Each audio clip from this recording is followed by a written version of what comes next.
As you are getting older, are you realizing that there's a lot of joint pain that comes along with it? If so, this one is for you. Is it really about aging or is it about other factors? Well, that's what we're going to talk about today. Hello and welcome. My name is Rebecca and I am a neuromuscular massage therapist and health coach that specializes in helping my clients get out of pain for good.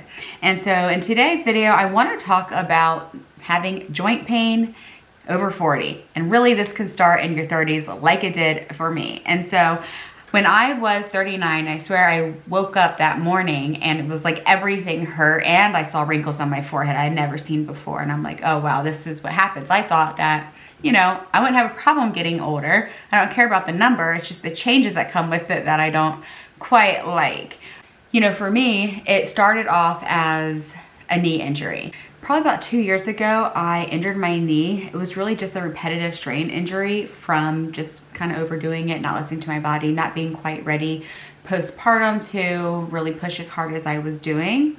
And so I ended up injuring my knee, and it was really bad to where I just could not even bend it to do a lunge. And it was horrible because I felt like I had seriously just hit a peak where I was like, really pushing myself and doing better and kind of keeping up with everybody else. And it was kind of like a smack in the face is what it felt like, because then I had to stop, not stop working out, not stop everything that I was doing, but I had to basically I had to take a couple steps back and reintegrate a lot of new habits and really reprioritize what's important and get myself in a place where I don't ever experience that again, because I felt like crying, and I did cry a couple times because it's just frustrating when your body just isn't doing what you want it to do, and pain sucks. So my knee hurt, and then what happens later is then my hip starts hurting, and then what happens later is that my shoulder starts hurting.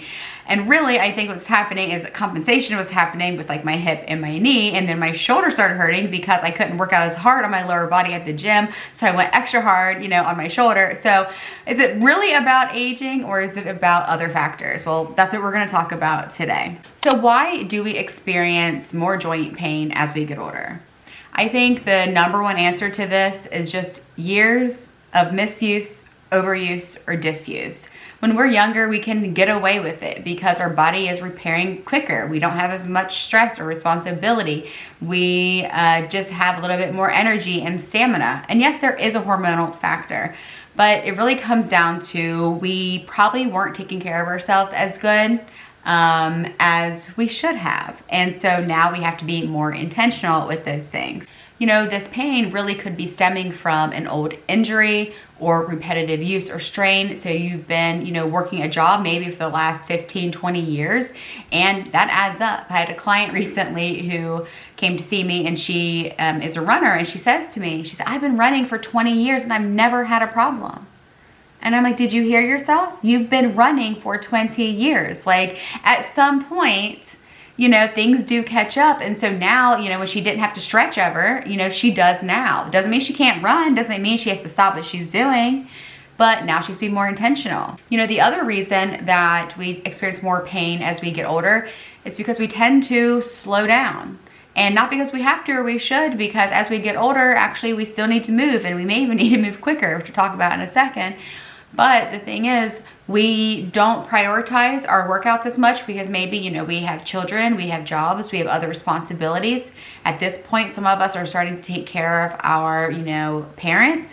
And so there's a lot of responsibility, and a lot of times the self-care gets pushed back. And so we're not moving as much. We are relying a lot on delivery services. So we're not actually getting extra steps in and going to the grocery store and doing, our Target hauls and that kind of stuff. We're just driving up and picking it up, or having it delivered to our house. So we're just not getting as much movement in. A lot of folks work from home now, and so they're not getting up and having to walk 3 aisles down to get to the bathroom, or to walk to lunch, or whatever that is. And so I think in general we're just moving less, and that can create more pain and stiffness.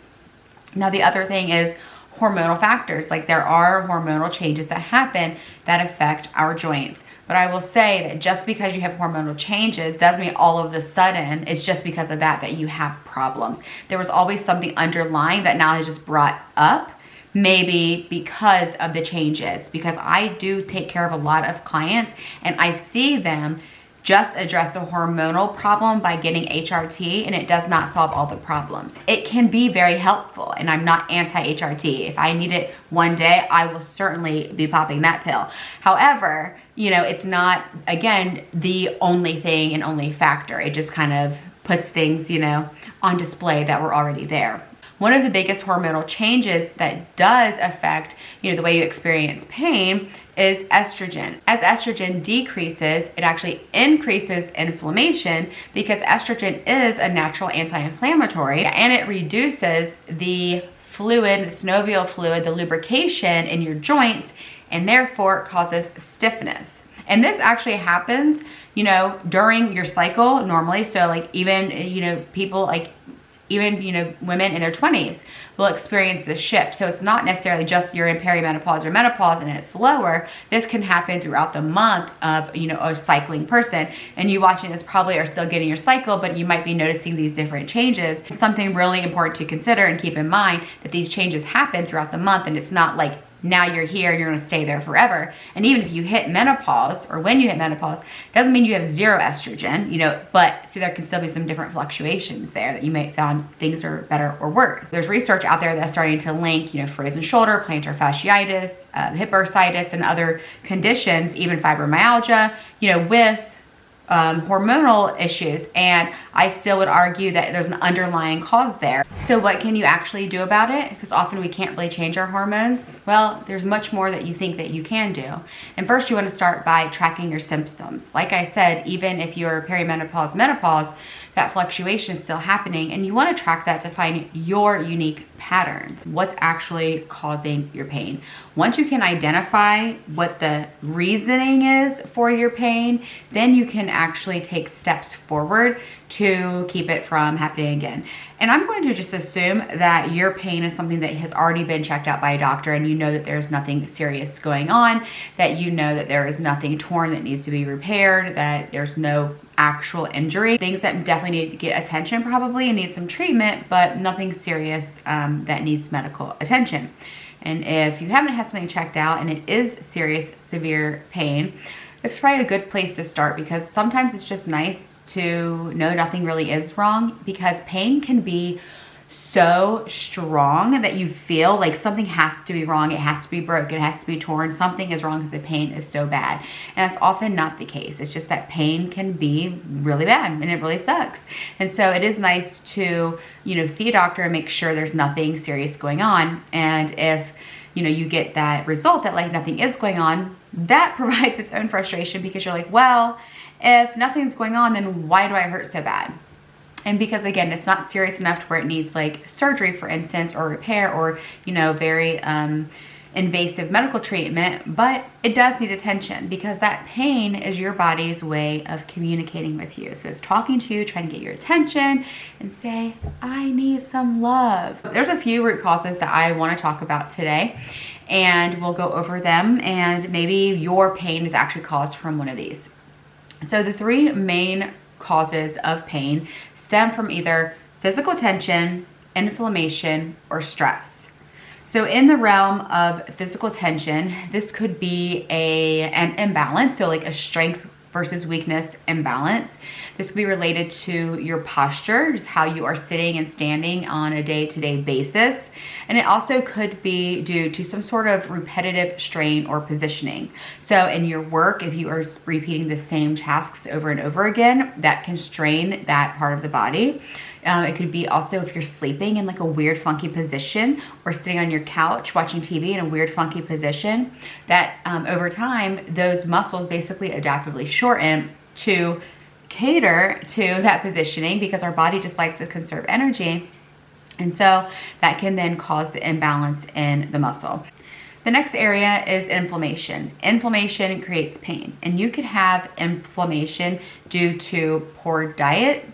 There are lots of foods that are pro-inflammatory that can cause inflammation. And it's not even just the actual foods that create inflammation, but how you balance your meals and how you eat on a day-to-day basis can create inflammation in your body. Also, experiencing that physical tension pulls on the joints and pulls on the tendons, and that can create inflammation as well. So it's kind of like this vicious cycle that can happen sometimes, and it's, everything is really interconnected and related. And then also another thing that causes inflammation is a lack of sleep. While you are sleeping, that is your body's biggest repair time. And so if you're not sleeping, your body's staying inflamed and not getting that full repair cycle that it needs. And then also, being overweight can create inflammation. When you have too much adipose tissue, it actually creates inflammation in your body. And the other thing about having extra weight is it puts more weight on your joints, so then therefore creating more physical tension. Again, the cycle continues and they're really interconnected. Another thing that causes inflammation that we often don't realize or don't talk about enough is stress. So when your body is in an overly stressed state for a long period of time, that can create inflammation, which therefore can create pain. Now, there is such thing as good stress, and we need to be stressing ourselves through exercise, for instance, through challenging ourselves and maybe our work or in, our parenting or however that is. And those stressors are okay and good, but we don't want to be dealing with the undue stress all the time, because it does add up. Which actually leads me to that third reason that you could be in pain, which could be stress.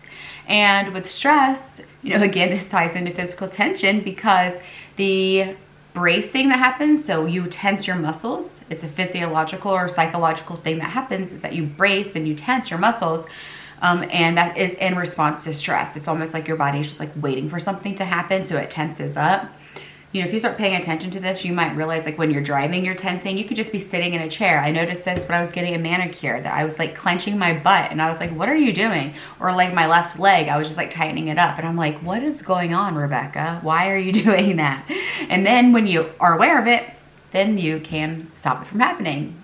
The other part of stress, like I mentioned, is inflammation. It creates the inflammation. And so again, everything is related here. It's a very cycle of like the chicken or the egg, which came first, which is why I like a holistic approach to pain relief.